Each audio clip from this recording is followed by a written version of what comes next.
Welcome back, everybody. It is 7.32E time, a patch we have long been awaiting, and you guys would normally be expecting this video to be a patch review video. But if you guys take a quick glance at the patch, there's a few relevant things, such as nerfing summons here, some item changes here, some heroes got small buffs and nerfs. But what I don't see is really anything meaningful in this patch change. I think it's pretty unanimous that in the Dota community right now that this patch is a complete and utter disappointment. I will tell you guys that they announced a big patch to be coming out in late April, which is the patch we were all expecting today. So my issue with what has happened here is that we have been operating in the dark. People were wondering if there was going to be a patch before the major. We actually had no idea whether or not a patch was coming because they said Muerto was coming out early 2023. I guess early is loosely defined. It's already the third month of the year. I guess that's in the first fourth, so maybe that counts. And then they also didn't really tell us when the major patch was coming. So then they told us that on March 6th, this was like 2 or 3 weeks ago, that we'd be getting this patch. And the way they worded it, it really seemed like it was going to be a big patch. And then they give us this patch, and then they tell us after they've released this patch, the day of, that people have been waiting for anxiously, that they're releasing the actual patch that we are expecting today next month, more than like a month and a half from now. You can't really hear it in my voice already. I'll explicitly state that I am incredibly disappointed. Don't get me wrong, guys. There were nerfs to some of our most annoying heroes. First off, Broodmother, pretty sizable nerfs. The Lima Major,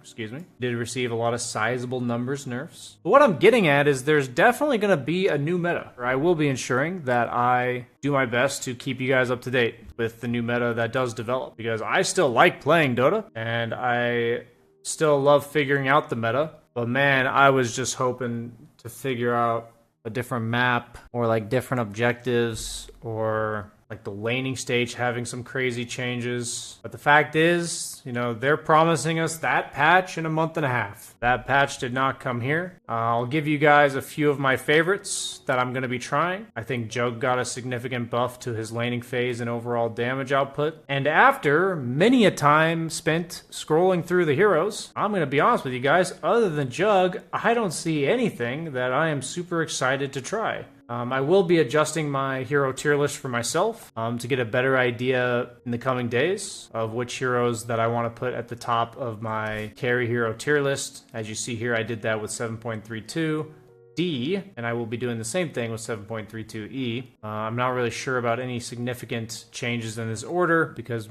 other than Lina, the nerfs were not very significant on anyone else. On a positive note, the one thing we did get in this patch is Muerta.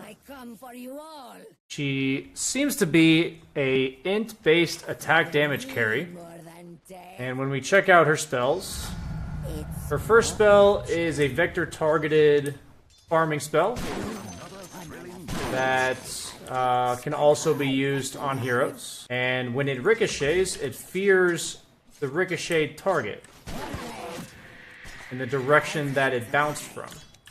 So it's a pseudo-disable, cancels TPs and such, and it can also be launched off of trees. But yeah, I think this spell's pretty fun. I do like this spell. Her second spell is a bit strange to me. It's like a Willow Bramble when you're looking at it and you're casting it, but it's basically like a kinetic field that slows attack speed and doesn't actually keep you inside of it, but when you walk through the Phantom, they do damage and silence you. So a little bit of control, but I would say overall it seems like a pretty awkward spell. It can be used to farm a creep wave though, from pretty safe distance. So like if you're trying to defend a tower, pretty decent D-push. So because of these two spells alone having a lot of wave clear, I believe she will most likely be a core. With the numbers that she currently has, the level 10 talent giving her an extra 100 damage, I think she's going to be predominantly mid. Her third spell is a 50% chance to attack a second target. And I like what they did with the animation. As you see, she pulls out her second gun when she procs. So it's like a very clear visual indicator that she got the attack off. So what her ultimate does is that she transforms for a very short amount of time, 6, 7, 8 seconds, and she becomes immune to physical damage, and all of her attacks become magical damage.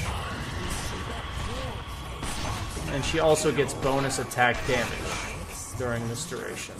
I think the biggest thing to note is that she does not do any damage to magic immune targets. With her ultimate, she can attack them, but they take literally 0 damage from her. But what I'm seeing as her ultimate is that she makes sure she trades her ultimate for your BKB, at the very least. If you don't BKB, she can kill you when you can't attack her, because she's immune to physical damage. And so you pretty much will have to BKB if she uses this. So it actually seems like a pretty powerful ultimate, pretty low cooldown. 75 seconds, 60 seconds, 45 seconds. Yeah, I'm definitely going to be trying Muerta out. I'll be posting a guide probably next week based on my impression of what items she wants to build. Seems like we're leaning towards Maelstrom since she has a split shot ability. And then from there, carry items. Probably carry and positioning items. Got to make sure she gets a little bit of attack speed, but also has the positioning as a ranged hero. So either like Hurricane Pike or Blink. Something similar to Drow, but she can go in. Maybe like a Drow Willow hybrid, because Dark Willow has the Shadow Realm. But overall, I did want to talk a little bit about the update, but my main thing to say is this. I do believe, I almost feel like at this point we are in like an abusive relationship with Valve and I guess whoever patches this game, because the complete lack of communication and they're stringing us along. Like, let's be honest, they're stringing us along. Like, that's what it feels like. I feel like we're just getting toyed with, and for lack of better articulation, it ain't cool. I am not cool with it. I will be playing Dota, and I will be showing you guys what I think is good in the new patch, so stay tuned for videos to come. But I think the melancholy vibes of this video truly do reflect how I feel about staying up until midnight to see these patch notes. On that note, thanks for watching, guys. See you next time.